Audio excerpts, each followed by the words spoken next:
9 stvari koje hrane anksioznost. U ovom videu istražujemo 9 često zanemarenih faktora koji mogu povećati osjećaj anksioznosti u našem životu. Bez obzira da li je riječ o stresu na poslu, međuljudskim odnosima ili opštoj klimi neizvjesnosti u svijetu, ovi faktori mogu imati značajan utjecaj na naše mentalno zdravlje. Ali, da li ste ikada zastali da razmislite o tome šta tačno hrani tu anksioznost i pogoršava je? Kroz ovaj video otkrićemo neke od tih faktora koje možda previđate i pružit ćemo vam praktične savjete za uspješno upravljanje anksioznošću. Broj 1. Pretjerani angažman. Živimo u vremenu kada se čini da društvo vrednuje neprekidnu produktivnost i želju za uspjehom iznad svega. I dok ovo može biti motivirajuće za neke, može također doprinijeti stresu, anksioznosti i iscrpljenosti. Kada preuzmete previše zadataka ili odgovornosti, neizbježno ćete se osjećati kao da nemate dovoljno vremena ili resursa za sve. Ako imate previše obaveza, može vas brinuti da nećete moći sve da obavite onako kako želite. Ovo otežava fokusiranje na zadatke. Također, stalni osjećaj jurnjave za hvatanjem koraka i nedostatak kontrole nad svim što se dešava mogu stvoriti osjećaj preplavljenosti i još veću zabrinutost za budućnost. Zato je ključno pronaći ravnotežu između produktivnosti i brige o sebi. To može podrazumijevati delegiranje odgovornosti, postavljanje granica ili učenje da kažete ne dodatnim obavezama. Broj 2. Negativni unutrašnji monolog i samokritika. Kada neprestano sebi upućujete negativne poruke, stvarate začarani krug sumnje i brige. Negativan unutrašnji monolog može se manifestovati na različite načine, od oštre kritike zbog grešaka do stalne sumnje u sopstvene sposobnosti i vrijednost. To može dovesti do osjećaja nedostatnosti i anksioznosti u vezi sa sposobnošću suočavanja sa izazovima i postizanja ciljeva. Kako biste riješili ovaj problem, morate naučiti prepoznati kada se upuštate u ove misaone obrasce, a zatim ih izazvati i zamijeniti pozitivnim i ohrabrujućim mislima. Ovo će značajno smanjiti anksioznost i učiniti da se osjećate sigurnije i sposobnije u svakodnevnom životu. Broj 3. Prekomjerna stimulacija.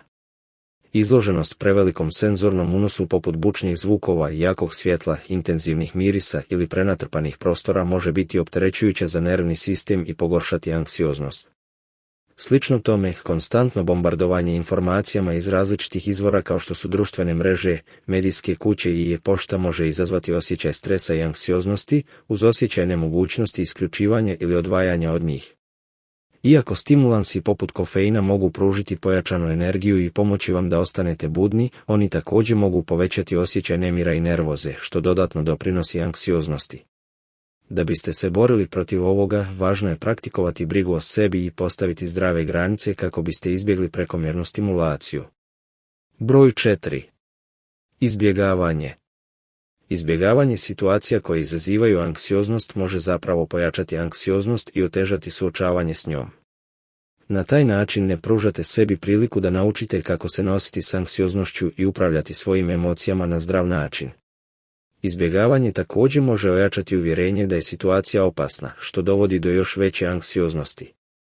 Umjesto izbjegavanja ovakvih scenarija, trebali biste postepeno se suočavati s njima i razviti zdrave strategije suočavanja kako biste upravljali svojim emocijama.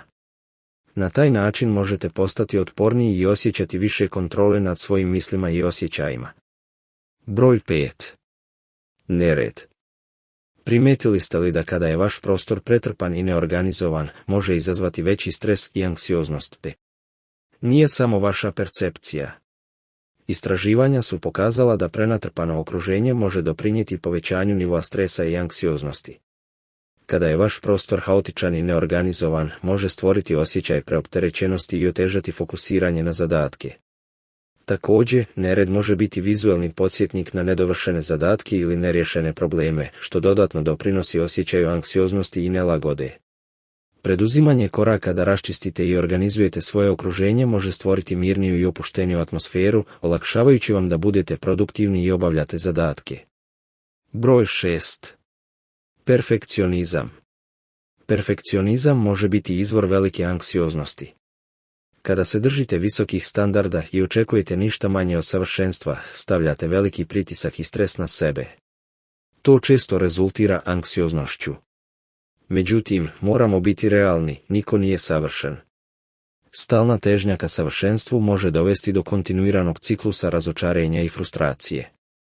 Jedan način da se smanji ova tendencija je vježbanje samoprihvatanja i postavljanje realnih očekivanja.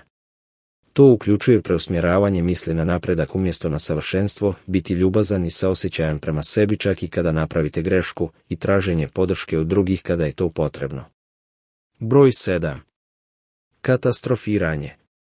Katastrofiranje je obrazac razmišljanja u kojem zamislite najgori mogući scenario i držite se za njega.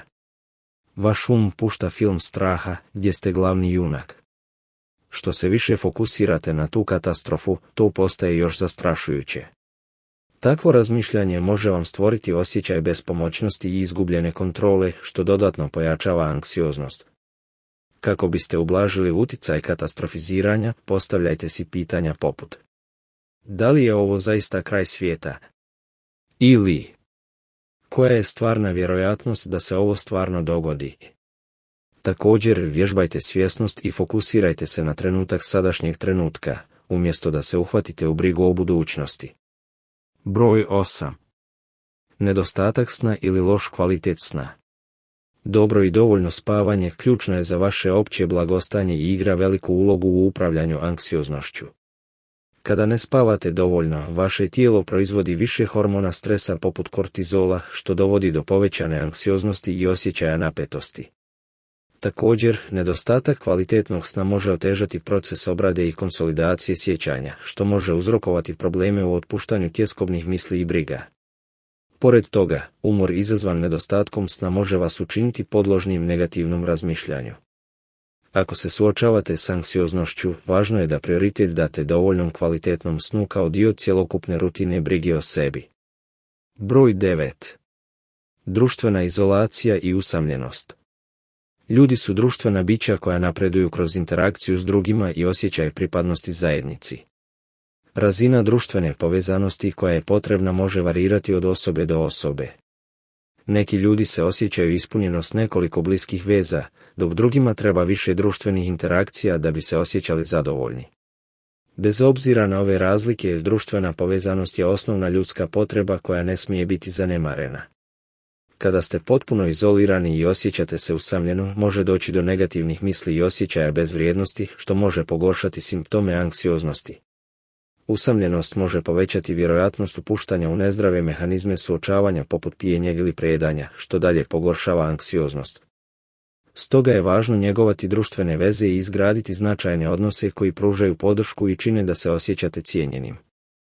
Iako je određena razina anksioznosti normalna i čak može biti korisna u određenim situacijama, kada postane prekomjerna, može onesposobiti i ometati svakodnevni život.